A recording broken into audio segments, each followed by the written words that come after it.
Bonjour les amis. Selon Jim Rohn, motivateur sur le plan du développement personnel, a dit dans son livre intitulé La stratégie du développement que si nous nous concentrons sur nos boulots et que nous travaillons très dur, alors nous pourrons payer nos factures, nous nourrir et nous occuper de notre famille. Mais si nous travaillons très dur sur nous-mêmes, c'est-à-dire travailler beaucoup sur notre personnalité, alors nous ferons fortune. Et c'est ce qu'on appelle le développement personnel. Pour atteindre cette indépendance financière, nous avons besoin d'avoir une équipe dynamique, sérieuse, honnête, pour nous accompagner dans la réalisation de notre rêve. C'est ce que j'ai appelé dans la vidéo précédente le cerveau collectif. Nous ne pourrons pas atteindre notre objectif seuls. Pour cela, nous avons besoin de faire confiance à certaines personnes pour pouvoir avancer dans nos différents projets. Certains parmi nous, les diasporiens, échouons dans la mise en place de nos projets en Afrique pour plusieurs raisons. Ce matin, je veux parler de l'un de ces problèmes qui revient toujours à l'ordre du jour opposant les diasporiens que nous sommes à nos parents vivant en Afrique. Ce problème n'est rien d'autre que le manque de confiance entre les diasporiens et les membres des familles vivant en Afrique. Quand je parle de famille, il s'agit des parents proches comme lointains, y compris les amis. Pourquoi la plupart des diasporiens, y compris ma personne, avons un sérieux problème de confiance avec certains membres de nos familles résidant en Afrique?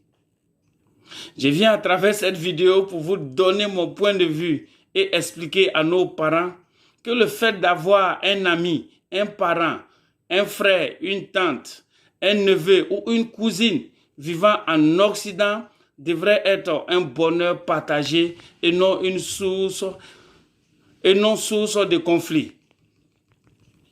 Bonjour les amis, c'est encore votre humble serviteur Mambasso Fils, motivateur sur le plan du développement personnel. Comment comprendre que quelqu'un qui vit hors de son pays d'origine n'arrive pas à faire confiance à certains membres de sa famille pour investir en Afrique? Lorsqu'on voyage pour aller tenter notre chance à l'aventure et que les choses commencent à aller pour nous, les diasporiens, alors le bon sens aurait voulu que nous faisions confiance à nos parents restés au pays pour investir. On remarque que c'est le contraire qui se passe.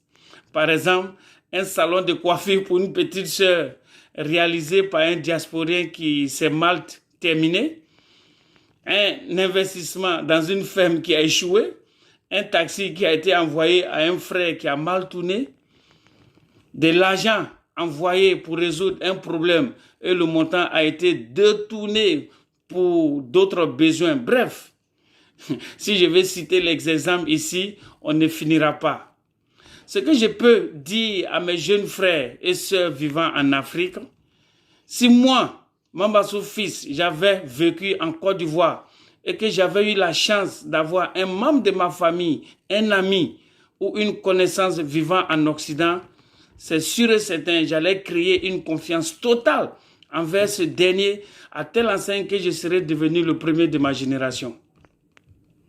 En principe, c'est une grande opportunité d'avoir un parent ou un ami vivant en Occident. C'est aussi une très grande opportunité pour un membre de la diaspora de vous faire confiance. Vous n'avez pas une idée de ce que vous perdez à ne pas gagner la confiance du diasporien. Cependant, il y a des exceptions dans la vie. Donc, ne mettons pas tout le monde dans le même panier. Je connais certaines personnes qui sont sérieuses, honnêtes et qui ont réussi à avoir la confiance des diasporiens. Aujourd'hui, ils ont atteint l'indépendance financière. Mais qu'est-ce qu'ils ont fait pour gagner la confiance des diasporiens? Ils ont d'abord cherché à se mettre à la disposition des diasporiens. Ils ont fait face à ce qu'on leur demande, à la lettre. Par exemple, surveiller un pressing, surveiller une ferme. Ces derniers, ils te font de vrais comptes, sans enlever 5 francs là-dessus. De façon sereine, ils mangent un peu, et ils deviennent autonomes financièrement auprès des diasporiens. Ils font le travail proprement et ils se contentent de ce qu'ils reçoivent.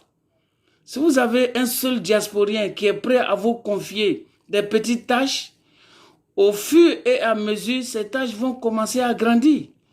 Si tu as su être fidèle, le diasporien peut même te confier la construction de son immeuble en Afrique.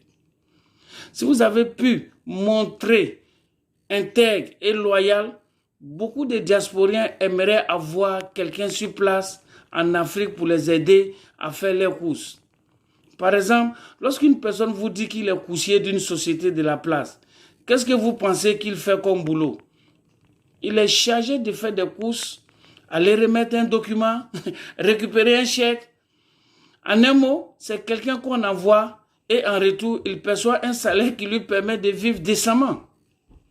Je pense qu'il n'est pas encore tard pour établir cette confiance entre les diasporiens et les membres de famille en Afrique. Selon une expression ivoirienne qui dit « devenons un très bon ropero, sincère, loyal et honnête pour un bonheur partagé entre les diasporiens et les familles vivant en Afrique ». Si vous avez aimé la vidéo, likez, partagez pour que la confiance perdue entre nous et nos parents puisse renaître pour le bonheur de toute la famille. Merci et à bientôt pour le prochain numéro sur le retour en Afrique.